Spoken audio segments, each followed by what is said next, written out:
ప్రజల్ని తప్పుబాటు పట్టిస్తుందండి కూటమి ప్రభుత్వం. ముఖ్యంగా మహిళలకు రక్షణ లేదు, పేదవాడికి కనీసం న్యాయం జరగటం లేదు అనకూడదు. కానీ వికలాంగులు కూడా, వృద్ధులు కూడా చాలా బాధపడే రోజులు వచ్చాయన్నమాట.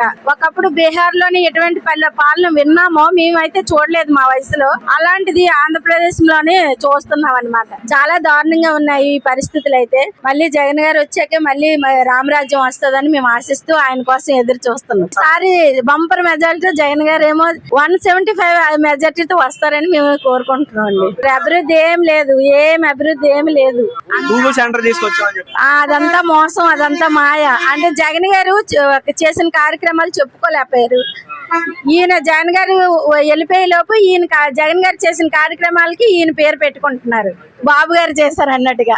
కానీ జగన్ గారు అభివృద్ధి ఏంటి చేశారు ఏంటని ప్రతి ఒక్క ప్రజలకి తెలుసు. జగన్ గారి ప్రభావం ఈసారి గుద్దుకుంటూ వస్తుంది. కట్లు తెచ్చుకుంటూ ప్రతి ఒక్కరు జగన్ గారిని గెలిపిస్తారండి. పవన్ కళ్యాణ్ గారు కూడా ఈసారి 11 కాదు 1 ఆయన 11 కాదు కదా, 1 కూడా రాదు సార్, ఇది వాస్తవం.